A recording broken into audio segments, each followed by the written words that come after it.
What is up, everybody? Welcome to the Parleh Show, brought to you by Bet99. Justin Pooney, Sarah Parreh here. A action-packed show. Noor Zainab will be joining us shortly. Sarah, we have a whole bunch of footy talk. The Premier League kicks off today. Manchester City will be taking on Burnley on their quest for 4 straight Premier League titles. We're going to play a little later money down on some interesting Premier League future bets. We're going to talk about some Taylor Swift. Talk about some NBA basketball, some FIBA World Cup basketball. Of course, Canada will be involved in that tournament, and expectations are high for the boys in the red and white. But let's start off, Sarah, with what happened last night and early this morning. The Women's World Cup, the quarterfinals opened up. And let's start off with, I think, the biggest match. We'll start off with the one that, not the one nearest and dearest to Europe, but we'll start off with Sweden versus Japan.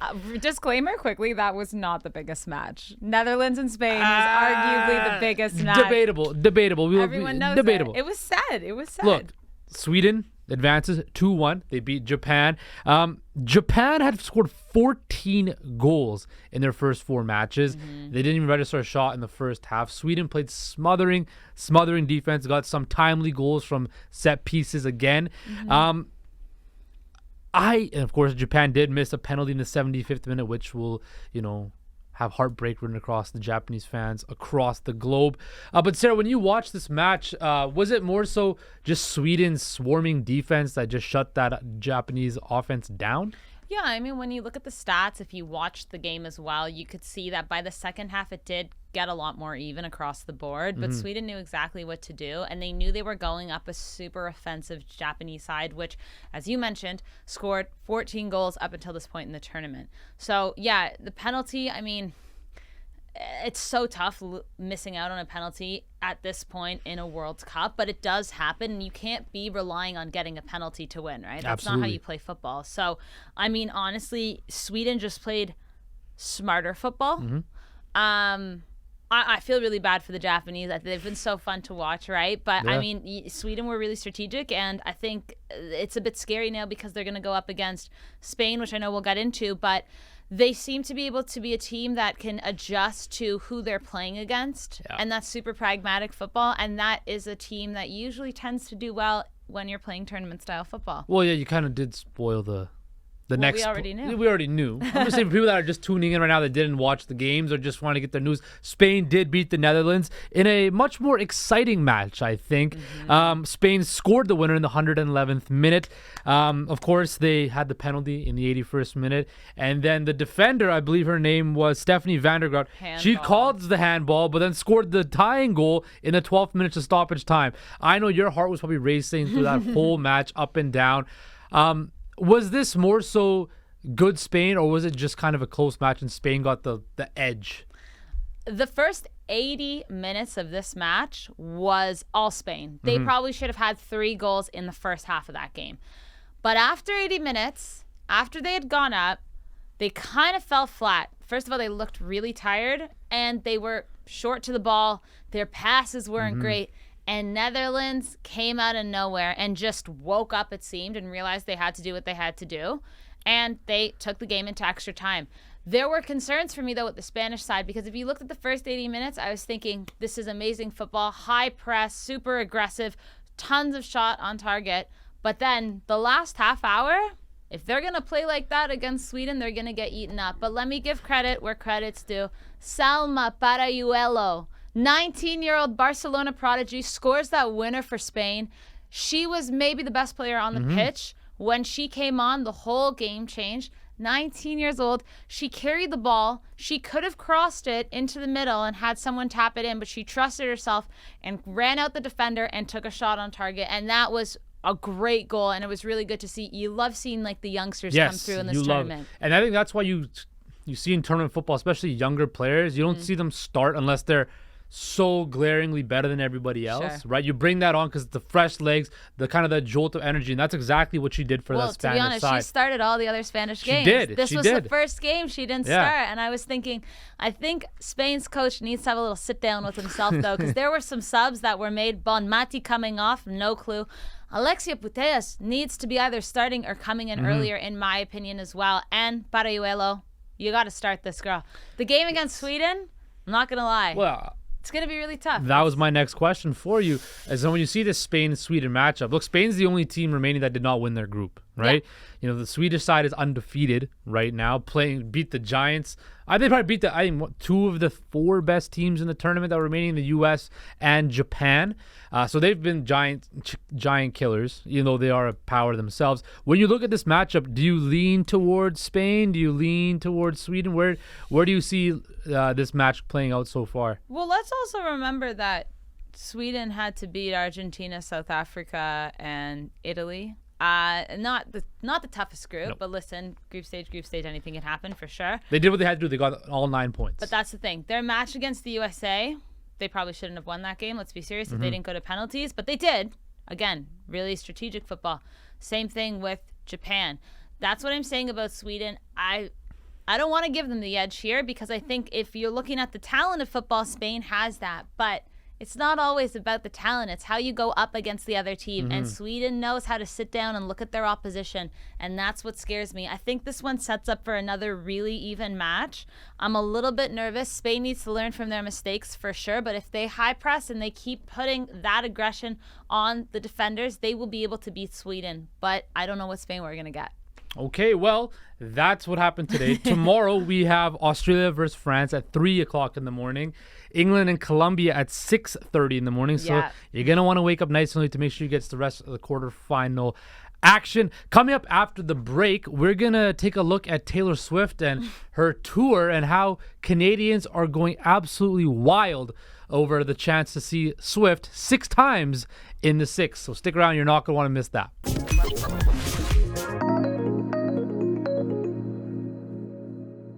Taylor Swift just announced she will be in Toronto next year, and she will be doing 6 separate shows in the same postal code, guys. And since then, 31 million people have already registered. Just for context, yes, thank you so much. There's 40 million people in in Canada. Are you guys going to be going? We're part of that 9 for sure. Like that 9 mil. I'm also in the 9%. We are in the 9 million. That's insane. So you're telling me basically that like people from Van, people from Winnipeg, people from Halifax are all going. Is she not doing shows though? Like for example, Vancouver, like Seattle or somewhere in the States or like somewhere in Michigan, or is she not doing shows? She's doing a couple in the States as well. Surely there are closer places, especially for people in Vancouver. We're talking it's like 5 hours away on a flight. Surely you're not looking into the Swiftie fans. Swiftie fans will go once and twice and 3 times and they make a vacation out of it. They'll go to one in Detroit and then be like, oh, I can also hop the border, go to Toronto again. They don't care. They'll spend whatever it takes. So, which is why I want to ask you guys. Currently, her tour right now, the Eras Tour, is set to be one of the most grossing concerts and events for her happening, and like all of pop stars. So, what is the phenomenon that is Taylor Swift, Stevie? I just think she's become like larger than life, honestly, where she doesn't come to Toronto too often, or she hasn't in a while at least. And I think everyone just wants to come to this. Like Toronto's kind of like the mecca of Canada too, and everyone just wants to come and see it. And I'm wondering like how many more people are gonna come from like New York and stuff, and like the States, on top of like 31 mil. No, I'm laughing because Stevie said Mecca of Canada. I keep asking people, I'm like, okay, what am I missing? Because I'm not a Swiftie. I don't listen to her music.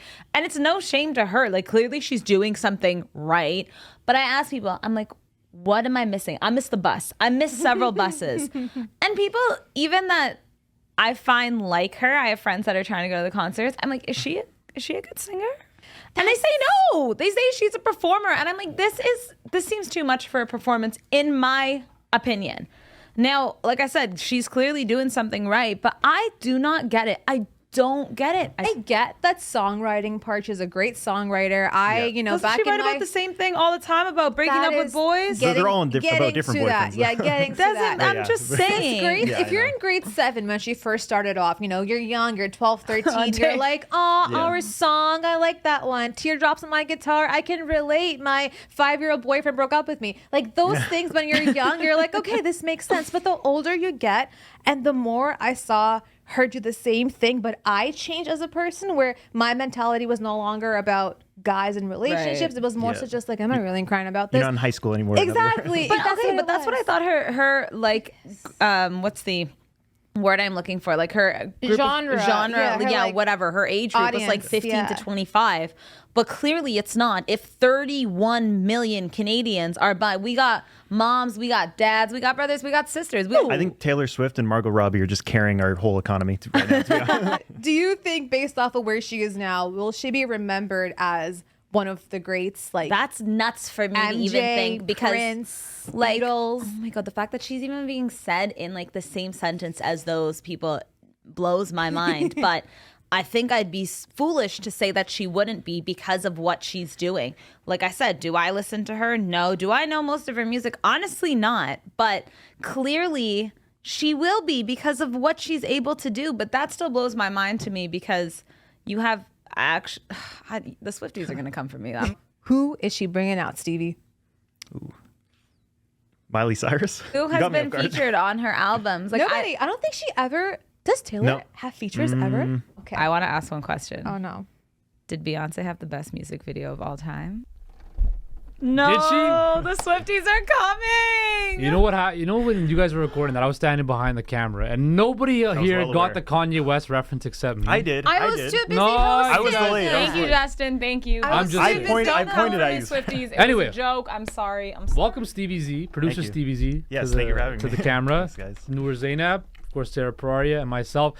So I got a lot to talk about this. First of all, Taylor Swift did have a concert. Taylor Swift conference, guys. She had a concert in Seattle, and it registered a 2.3 magnitude earthquake in Seattle the night of her concert. That is some wild stuff. Someone also that's not as uncommon though as you think. Travis Scott registered a earthquake in Milan, Italy, when I was actually Also a stampede. Yeah. Did you yeah. have you seen the crowd at a Travis Scott concert? I've been to one Travis Insane. Scott No, it's concert insane. before. So But a I lot of- think that's not as unheard of though. When you say it, you're like, oh my goodness. But, I But don't like think to register an earthquake, like a seismic shift at a Taylor Swift concert, the music's not that upbeat. It's kind of depressing music, and I think that was It's kind of. depressing. It's like You guys just said it was depressing on that piece. no one said it. Were you don't listening? think Love depressed sick, was whatever. the word that was said. Not was depressed, but like never, it's ever kind of like I think relationship problems. No, it's definitely upbeat, isn't it? Yeah, there's definitely it's very don't poppy. know. I don't think it's that at Nah, all. see, so you're I coming from think- somebody that doesn't listen to a single the thing, ounce I of don't Taylor actually Swift know whatsoever. either, I don't but even I know what her But I style think is. it shows you the scale of people, the amount of people that are always present. Like she sells out stadiums, like Football stadiums. That's what she sells out. But beyond what's in there in the arena, the parking lot is also filled with people who don't want to buy the tickets or who couldn't get the tickets. Like they actually make space in the parking lot for people who will come and stand there, and the people who have a balcony view from their apartment like to the venue rent their place out for the night because people come up and they watch from the I'd rent balcony. it out. That's a I would smart. rent it's it out. That was a Who wants to smart see idea. Taylor Swift? That's a very smart idea. There's- Airbnb prices near the Rogers Center are gonna go high. Yeah. Oh my God, for sure. Well, no, it's in November, no? Yeah. Yeah, I it's don't So know. I don't know. I The know. weather's It's kind of November. iffy. So no, probably are you kidding? They're the- all gonna come the regardless. roof. No, the roof No, we're won't be talking about open. the roof being The roof open, won't so be the open. condos Oh, that no. are outside Okay. of the Rogers Center. Regardless of that, I don't want to talk too much about Taylor Swift. I don't think she's worth That's the talking whole about too point much. of the video. What Yeah, are but you talking guys about? explained it very well, right? Explained it very well. But I want to, because it's clear that all of you guys aren't the biggest Taylor Swift fans. I know. I did Yeah, realize. I she's think growing that was on me, a I don't know. problem. I think we should have had one like pro Who Swiftie in listens to Taylor there. Swift at the studio? Nobody. That's the thing. I'm not gonna lie, she's growing on me though. After we all talked right, yesterday, okay. I kind of went back. I listened to some You songs. should have So. defended But- your girl, bro. Well, I went back after yesterday and Can you listened to sing some more us your songs. favorite song? No, not right now. After the show. 10 minutes long. But- You can't Yeah, do exactly. it. I want to pose the question to you guys. What's your dream concert lineup? So like 3 artists that you would love to see at a concert. Like back to back to back. Yeah, you know, you go to a concert, there's like one act, and then the closing act. Oh my God. And it has to be alive, not okay, dead. nice. Has to be alive. Okay, I like Oh, that. I think okay. I've seen most of them though, but then put them together. Okay, so I would probably do Bad Bunny Of course. with Shakira. And then Maluma would be great because he has features with both of them, so they could sing their songs. I think I would prefer maybe to see a different artist over Maluma. I'm just trying to think of who it would be, but I would just be like a huge reggaeton vibe, of course, obviously. It's gonna be Yeah, it would just be a night. party. But I've seen all of them separately, and I just think like together would be really exciting. But Yeah, I don't know. I'll get back to me. Let me see if I can change. So you kind of gave us 2/3 of the answer. Okay. Okay, we'll keep it at 3, but I'm just thinking like maybe. So Maluma is your closer. No, oh my God. Bad No, my Bunny closer would be probably Shakira. Bad Bunny would open, hype the crowd up. Maluma's like the least out of those 3, so he'd be in the middle, and then Shakira would close it out. Down? Everyone back on their feet, something like that. Okay. Yeah. I'm bringing out the boys. Watch the Throne. Jay-Z, Kanye. Together? Yes, of course, together. Making sure. And then they haven't had a insane. feature yet. Imagine those two with the Bad Bunny feature. Oh my God. Are you kidding me? That is the song of the century. Bad Bunny would be like, That excuse is- me. I don't know if Bad Bunny's vibe. Oh my God, can you fit could bring those. The they Weeknd could. and Bad Do you Bunny. even know who Kanye is? Kanye can make a beat for all 3 Yeah, of them. I know who Kanye is. I don't think you do. Do you I'm even a know hip hop. Kanye I am a hip hop West? I don't think historian. you know Kanye Wait. West. Do I know Kanye West? I was the only one that got the Kanye reference. That I she got made it. in the- I already said this. I got Okay, it. relax. I was Okay, busy so what? listening. So back and Jay-Z, Try that next Kanye, 1. I just said 2 of them. No, They're 2 that's different 2. people. That's No, but okay. So 2. are they going to be performing together? Both. They Okay. can do. They have So their who's own closing? hits. They got Who's their closing? thing hits. Just doesn't. Okay, wait, I want to hear Stevie's Kanye's answer. closing. Okay, I'm going old school. I'm going Motley Crue, Def Leppard, and then Queen. Oh, I have no idea. wait, I know they're who dead. Queen- You can't You choose can't pick dead. You have to be well, alive. with Adam Lambert. I mean, Boo. still good. Still a good show. But Okay, I probably would not go to that concert. No, that's Why a good not? shout. Just What's like I wouldn't you know how yours? go- expensive those tickets are? They're like So right for up there. me, with it's Taylor all pretty obvious who's my. It's Drake closer. and Drake and then Drake again. Start off. You know what? I'm gonna go Little Baby to start it off. Oh my god. Then I'm gonna go. Fuck. I got 20 seconds here. Lil Baby, Justin, you have 10 Eminem, Drake. That's There you it. go. Done. Not bad. Okay. And we'll be right back with some basketball talk after the break. You're not going to miss it.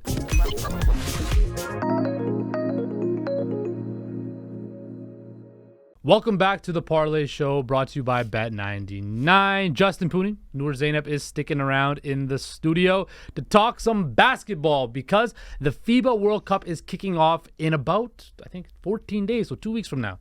And it is very, very impressive because Canada is one of the big favorites to win the tournament. They are currently second behind the United States. Of course, the U.S. is the big favorite. But the fact that we see Canada second in the odds, a team that's loaded with talents from the NBA, of course, led by Shai Gilgeous-Alexander, RJ Barrett, Dylan Brooks might be playing, and Chris Boucher. It's a team filled with a lot of NBA's talent. We don't know about Jamal Murray yet. Giannis Antetokounmpo, of course, came out this morning and said he's not going to play in the World Cup because he wants to get ready for the NBA season. And for Greece, the most important thing is the 2024 Olympics next year.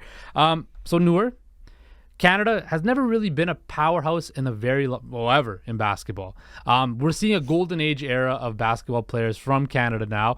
Do you think the Canadians can shock the world and actually win this tournament? I think so. I think, well, it definitely depends on who the U.S. is going to bring on. And as we usually see, you're not going to find, the greats like LeBron and even like Steph and stuff. Like, they're not going to play in these games probably now as they had before. So in terms of the talent pool, there is like, if the greats aren't playing, I think Canada has a chance because they could always upset the favorites. And they've come long enough and far enough where their talent is leading teams in the NBA, and Shea and Wiggins and RJ Barrett. Some of them might not be playing, that's fine, but that again just goes far to show how far Canada basketball has come. Sorry guys, watch the World Cup though. How Canada's basketball has come and how much more talent there is to be found here. Like, it's crazy how far we've come in such a short amount of time where your starting lineup can look like a team that could beat the U.S. at this point. And yes, the U.S. happen to be pretty outright favorites, but I think Canada has the best shot at upsetting the champions. Look, they have, Shea, Dort, Barrett, Nickeil Alexander-Walker, Dylan Brooks, Zach Edey, Kelly Olynyk, Dwight Powell. There's some talented guys there. So it's going to be very interesting. Now, the U.S. team, like you mentioned, they don't have the big names, but they have Paolo Banchero, Mikal Bridges, Jalen Brunson, who I think is an all-star, who should have been an all-star. Anthony Edwards, I suspect, will be the lead dog for the U.S. Tyrese Halliburton, Brandon Ingram, Jaren Jackson, Cam Johnson, Bobby Portis, Austin Reeves, and Walker Kessler. So not like the most stacked U.S. lineup, but still a very strong team. So Canada has the chance because if Jamal Murray does play, they got some guys that they might even be favorites then. Because I don't know if they're going to be best player on the court, wouldn't they? I don't know about that. Canada would definitely have the best backcourt in the tournament, I think. But I believe that they can. If Canada does not at least make the finals or the semifinals of this tournament, it will be a massive disappointment because they are talented. The odds makers have them this high. They should be challenging for a medal at least, because this team has not been in the Olympics in forever. They need to get back. I think the last time in the Olympics was when Steve Nash was playing back in 2000, so 24 years ago. This is a golden age of Canada basketball, and they have to take advantage of it, and we need to see this program take the next step forward. Sticking with basketball, in Canada though, the Toronto Raptors, currently on Bet99 to make the playoffs. Yes is plus 175, and no is the favorite at a minus 223. Do you agree with those lines? So does that include the play-in to the playoffs? I think this is just the top 6 of the playoffs. So like after all said and done, after the play-in and stuff too.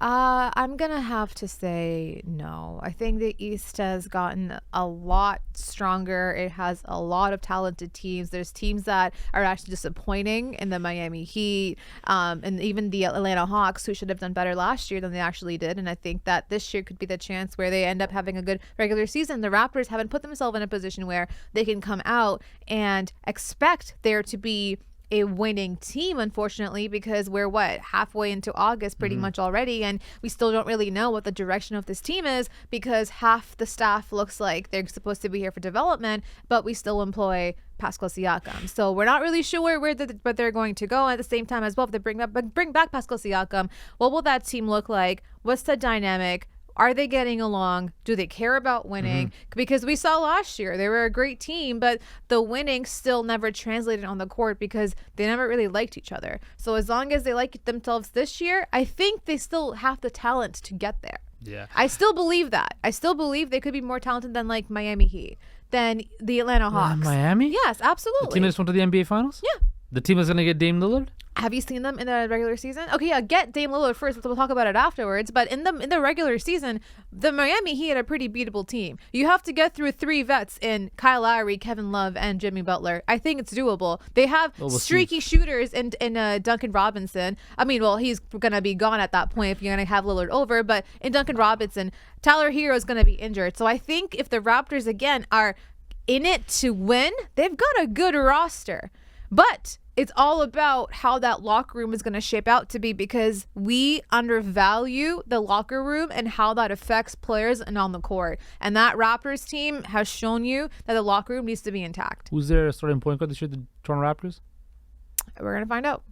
Yeah, exactly. They don't have a starting point guard. We think it's Dennis What did Schroeder. I just say? We don't have half our stuff figured out. I've been hearing, but I'm saying, as long as you have a team put together, this could be a team that makes some noise. I don't even you know if still this team have is good put together. guys. We don't even know what. Even let's say Pascal Siakam stays, and he's like, let's say he's actually locked into winning. He's gonna be a good player, play and not have any off-court drama. I think this could be a great team. Give them a sound point guard, you're good to go. Yeah. You might not go deep in the playoffs. You might even make the playoffs with a play-in, but they could be a good team. Last year, it was just a factor where they were not getting along. There was selfish play, but that selfish play does not mean that they could be good players down the line and play together. That's my problem with them.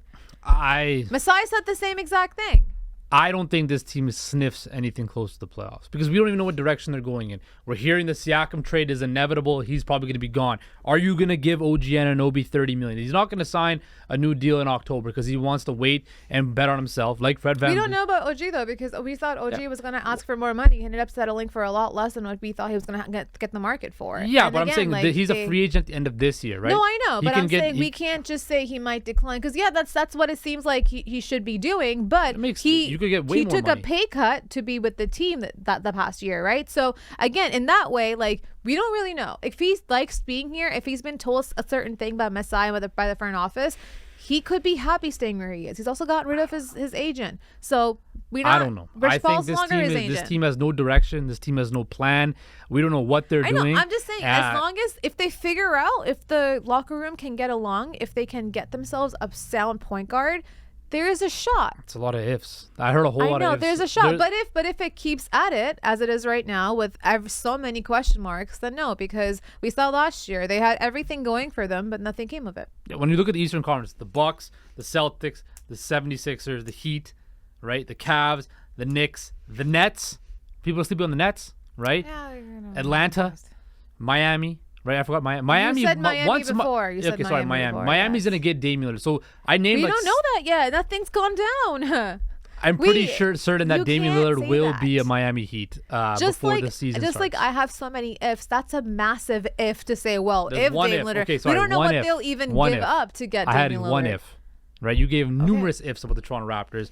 I don't look. They're gonna be in the 8, 9, 10, 11 spot, somewhere in around there. Right, they're not going to be top 6. They're not talented enough. They don't have enough skill. They don't have a direction. They have a new head coach, a guy who's never coached a day in his life as an NBA head coach. So it's going to be interesting, and it's going to be some growing pains. And I just think that this team is not ready to make a run at the NBA playoffs this year. And that's simple as that. That's your opinion. Nobody cares about Justin Pooney's opinion. That's fine. Okay. That's cool. Well, I'm just spitting facts. That's all I'm saying. But okay. I mean, okay. Well, I can't wait to hear your opinion on if Luka Doncic will finally win MVP. Currently on Bet99, he is plus 520. No. Very emphatic. No. No. You can't win MVP for teams not winning. It's as simple as You don't that. think the Dallas Mavericks are going to win this year? No. They need to at least make it far in the playoffs, but also have a good regular season. You're a regular season MVP. If you were to be MVP, your team needs to be, I would say, in my opinion, in the top 4 range. It has to be. Like, you cannot be 8th seeded team and then expect your star player to be the MVP because yes, he put up amazing numbers. Of course he did all of that. But there's something to say about Luka putting up numbers and what that does in relation to his team winning or losing. If you're putting up numbers, doesn't make it any better if your team's losing. Doesn't mean much. So I would need to see his team winning and his numbers having success on the court, getting them in the win column. And if that's the case, then absolutely. But if they're going to be the 8th seed, once again, stay in that little area, I think that's going to be a problem. And I just don't think that's fair. Yeah, no, I agree. Look, I think you have to be at least a top 4 seed in your conference to be considered in the MVP conversation. Dallas was. They were a top 4 seed before the Kyrie trade. And then the wheels kind of fell off, right? Yes. So last year, Luka averaged, 32, 8, and 8, right? And look, I like what Dallas did. They got Grant Williams. They re-signed Kyrie. They got Matisse Thybulle. They got some more depth there. The things that they needed. The better defensive players, which, they struggled on defense once they acquired Kyrie. The Dallas Mavericks, though, will go as Luka Doncic takes them. He is, as I've mentioned before, he's like a baby LeBron. He does a bit of everything. He does all of that stuff. So I believe that if the Mavericks can maintain their potential and get a top 4 seed, he will definitely win MVP this year. We have 1 minute, though. Lakers. Oh, my God. Why do we have to Do they make the run to the finals? Quick answer. The same segment that you talk down about the Raptors, you bring up LeBron. Like, this could just They went to the Western Conference Finals. Watching, like, take a bet every single time Justin puts down the hometown Toronto team and brings up Lakers. They're gonna make the playoffs. I believe that. But are they gonna make the finals? No, they're not gonna make the finals. Nope. No. No chance. No. Okay, well, I'm not going to take that either. The West is too loaded. I just want to have my LeBron talk in there. Thank you for joining us, Noor. It was a pleasure. We'll be right back after this with Sarah Parleh to play some Lay Your Money Down on the Premier League that kicks off today with Manchester City and Burnley. Stick around. You're not going to want to miss it.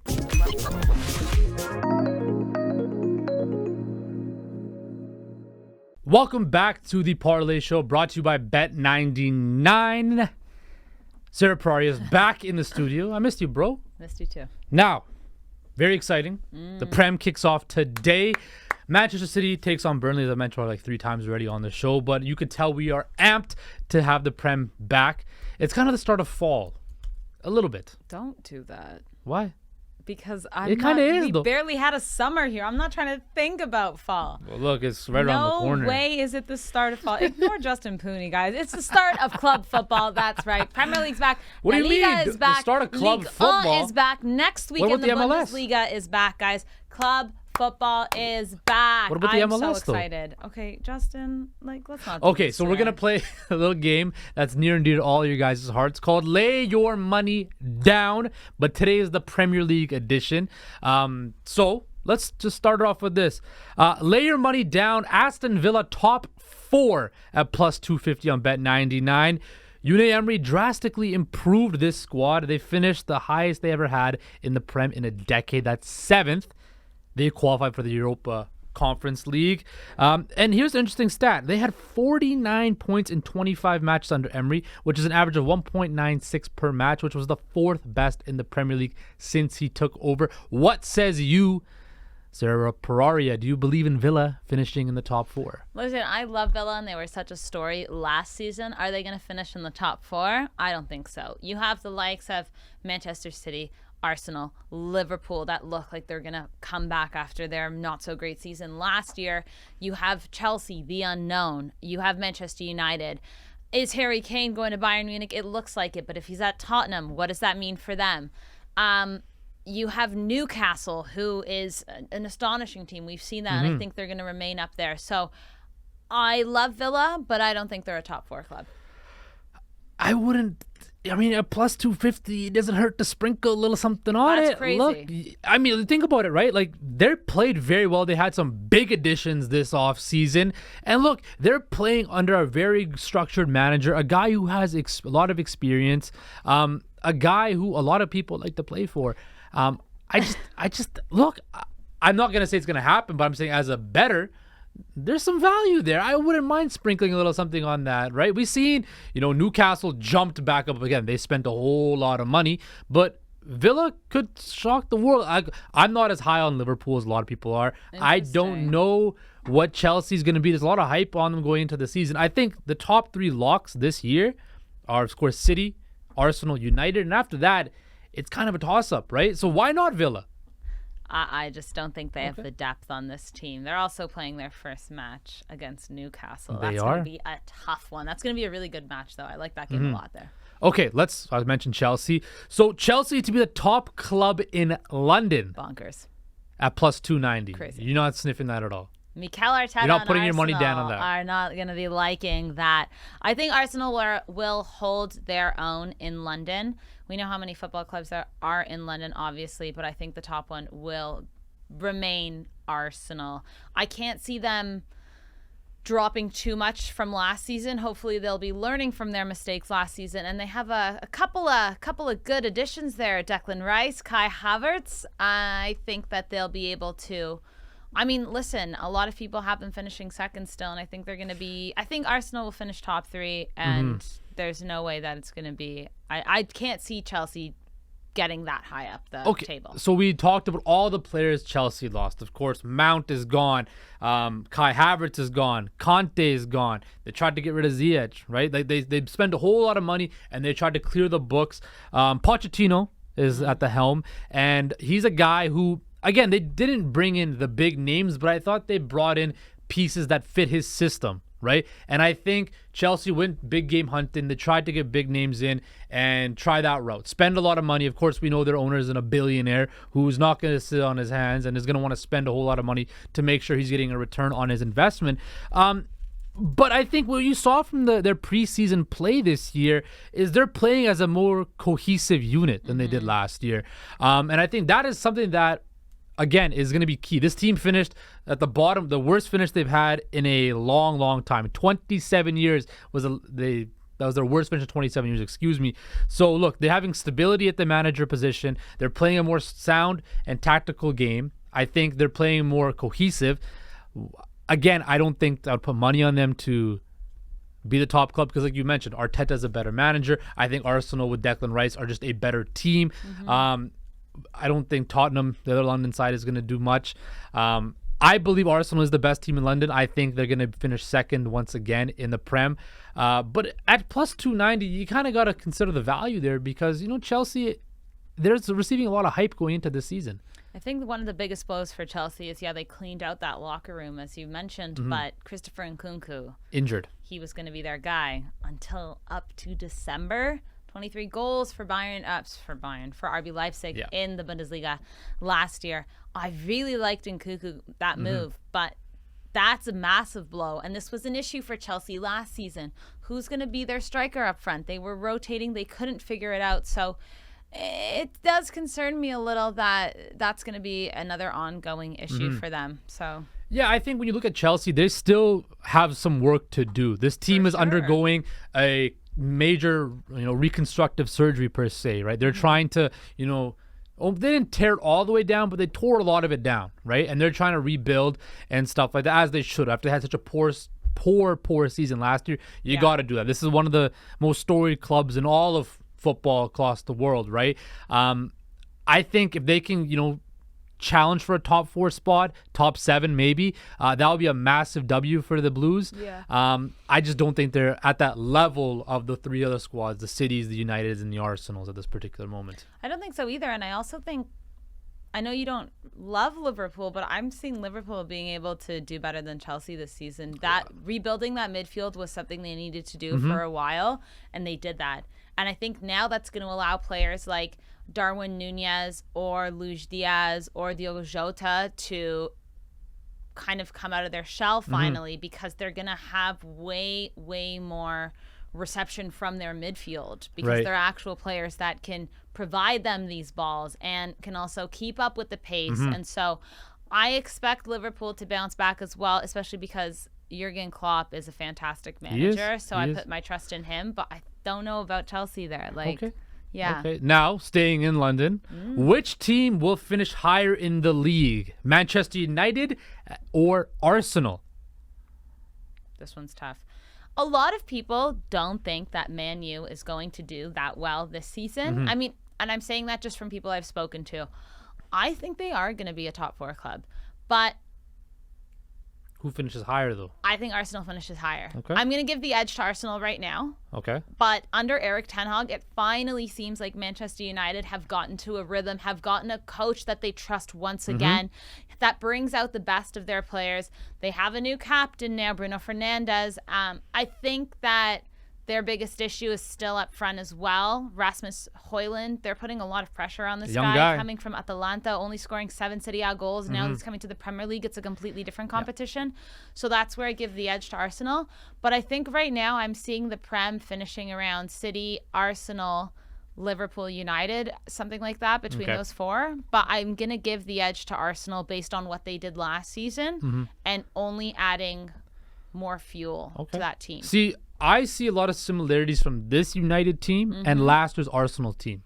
Okay. So you mentioned Ten Hag. He's ever since they got rid of Ronaldo, right, before the World Cup last year, he started seeing him take mold of this team and kind of restructure Manchester United. We remember under Fergie, United were just so structured. They had that man at the top of the helm, and everybody fell into place below. And Erik ten Hag made it very clear since he's been here that I'm going to do it my way. I'm not going to be pushed over. I'm not going to let anybody shove me aside. I am the boss. I am in charge. And I think that's what Manchester United need. Everybody talks about the Glazers and all it's Manchester United, right? It's the Yankees, the Lakers, it's the Dallas Cowboys. It is the glamorous team in England. Whatever you want to say, the biggest side in England is Manchester United globally, right? Sure. And they have so many eyes on them, so many cameras on them. There's a lot of pressure, right? And Erik ten Hag brings that stability. And I think in all sports, you need a manager or someone at the top that says, this is how we're going to do it, and I'm going to build it this way.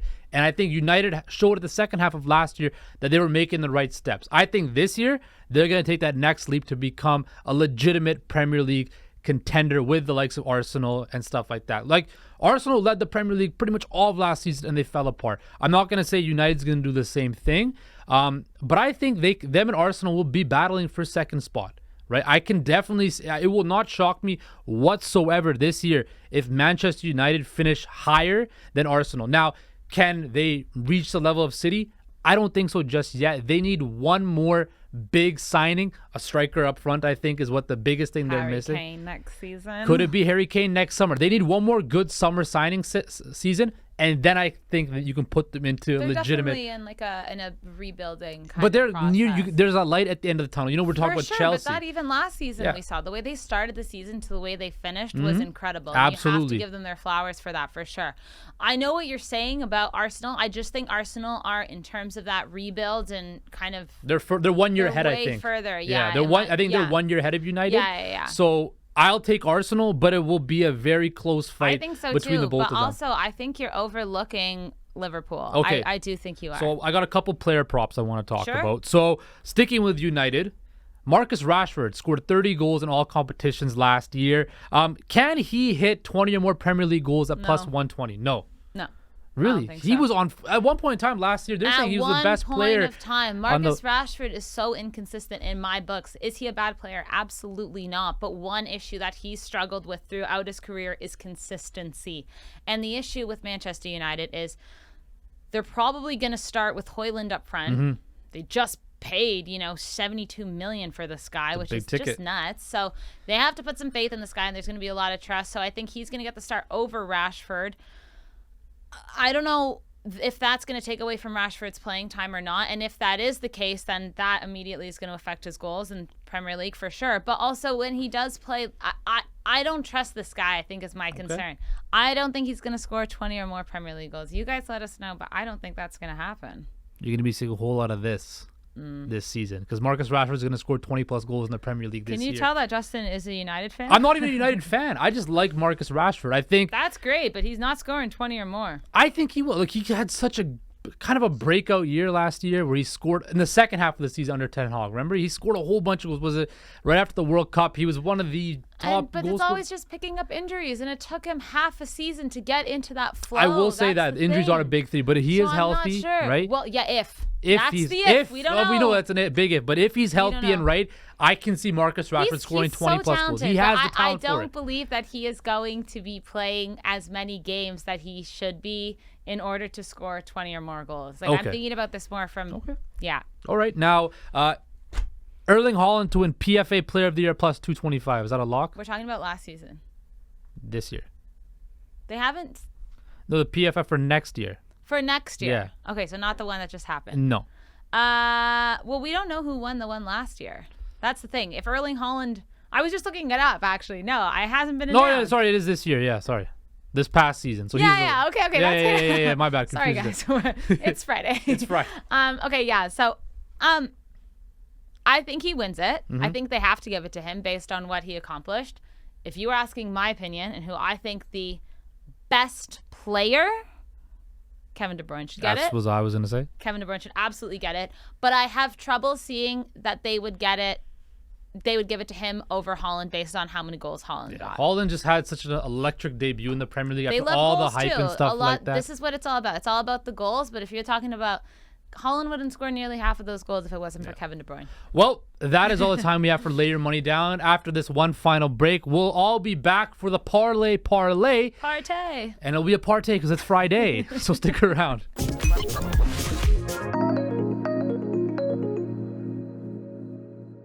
Welcome back to the Parleh Show, brought to you by Bet99. Sarah Praria, Noor Zainab. You guys, we've reached the end of the show, which means it's time for the Parleh. Parleh, and as Sarah mentioned, it's going to be a partay because it's Friday today.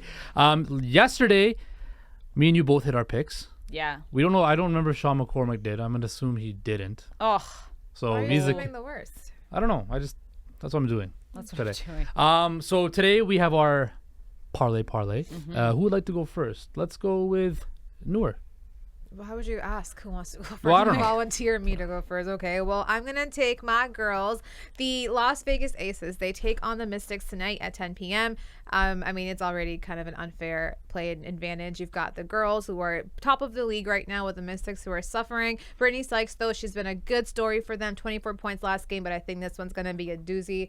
Take the Vases. The Las Vegas Aces money Vases. line. Sorry, guys. Okay, vases. All right. I know we got World Cup. I know we got Premier League. But I'm going with my boy, Lionel Messi. 2+ goals at plus 180. This is free money for you guys. We keep talking about this one. We haven't hit it yet. Let's go tonight. They're back at DRV Stadium against the Charlotte team they can beat. Lionel Messi, come on. Vamos. I want to see it. Okay, well, I'm going to go with the Women's World Cup, and I'm going to go with the Lionesses, England, to win in 90 minutes against Colombia. Even without Lauren James, You should sprinkle on Colombia. I would have loved that. Yeah, but this is my pick, not your pick. This is my pick, okay? Look, the Lionesses have too much talent. They're better than Colombia. They're the big favorites. They are going to win this game in 90 minutes. We saw some it's not going to be pretty. It's not going to be a cakewalk, but I think England gets it done in the 90 minutes. So if you guys add all that aces, Ooh. Messi plus two plus goals, England in 90 minutes. It's a plus 345 parlay, which means, guys, you can win some good money. We are here for the weekend. You guys got 40 seconds left. Anything you want to talk about? I'd like to let anyone know that if you want to give a little sprink to Colombia, plus 300 to qualify. I wouldn't do the 90 minutes, but 300 to qualify. Could be going to pens. Just a sprinkle. Just sprinkle. Las cafeteras. I want it interesting. Okay. We get it. You know what we're going to do? We're going to talk about on Monday when we're back, when the Lionesses win, and we can debate that once again. Right. That is all the time we have for today. For Sarah Praria, Noor Zainab, I've been Justin Pooney. Thank you for watching the Parleh Show, brought to you by Bet99. Enjoy your weekend, and we will see you guys all on Monday.